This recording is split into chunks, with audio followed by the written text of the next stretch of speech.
In August 2024, I moved to Wells in Somerset, the smallest city in one of the most rural counties in England. Like most things in life, it wasn't really planned, but honestly, it's been an amazing decision, and I am going to show you why.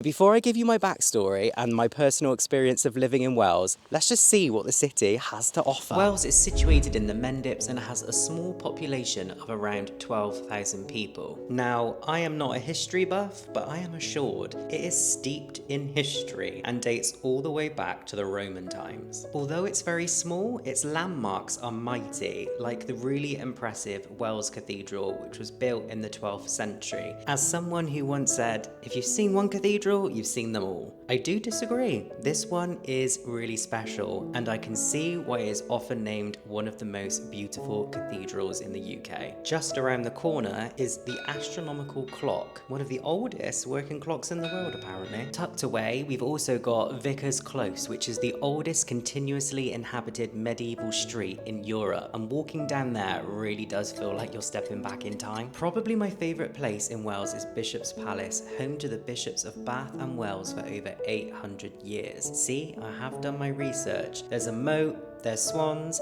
there's 14 acres of stunning gardens. I think it's one of the best things to do in Wales. Aside from that, you've got the marketplace, which hosts a market on Wednesdays and Saturdays. You've got a bustling high street with plenty of good shops considering the size of the place. And you've also got a selection of pubs, restaurants and cafes. In fact, you might actually recognise one of the pubs from the 2007 comedy classic Hot Fuzz, which features that pub and a range of other locations in Wales. So how on earth did I end up here? So it all started when me and my partner returned back from travelling. That was at the end of 2023. We'd done 3 months-ish around Southeast Asia, Cambodia, Laos, Thailand and Vietnam. I'd quit my job and we'd also left our rental, which was on the outskirts of Bristol. So we came back, we had nowhere to live. I didn't have a job. It was very stressful.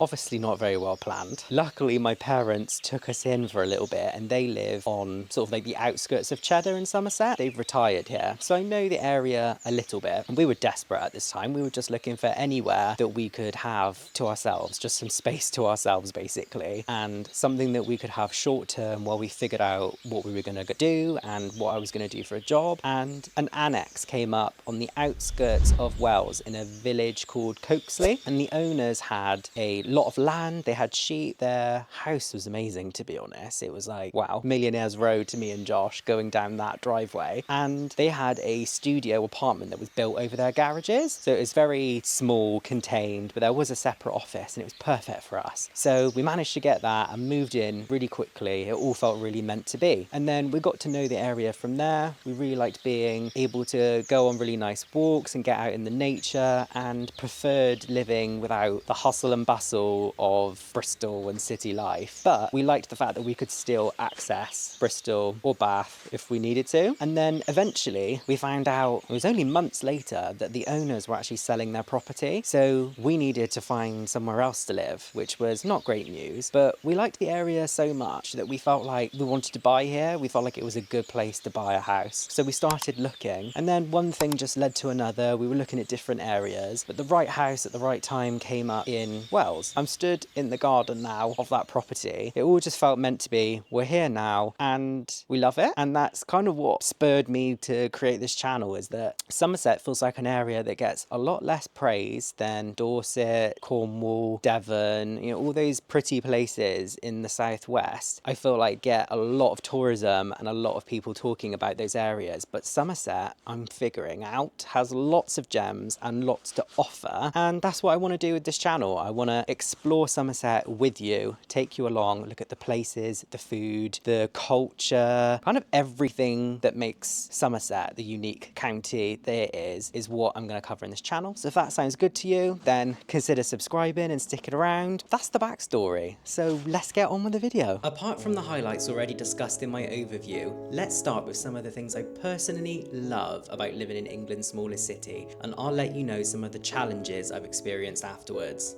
The peace and quiet is something I've really enjoyed. Countryside living is personally better for my mental health. Major cities, I find them really overstimulating, and for me, I just don't want to be in a busy place all of the time. Walking.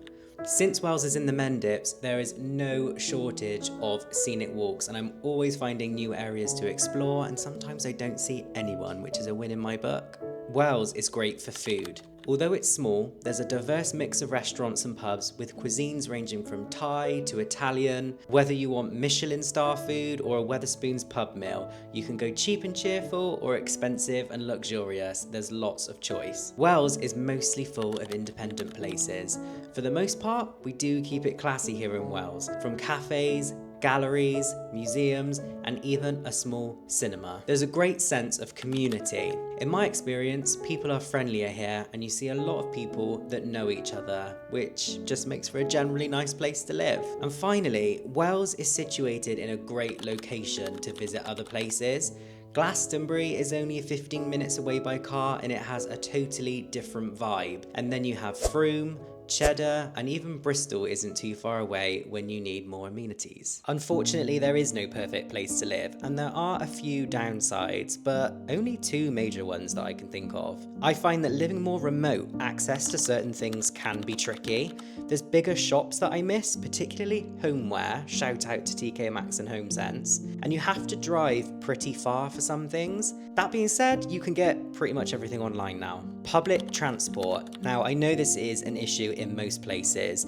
We have buses, but they're quite limited where they go, and they can be a little bit unreliable. It was, however, well connected by train, but they started closing the train stations in the 1960s. Now, I imagine if you're from the area and you've lived here longer, you can probably think of more challenges to living in Wells, so let me know if I've missed anything.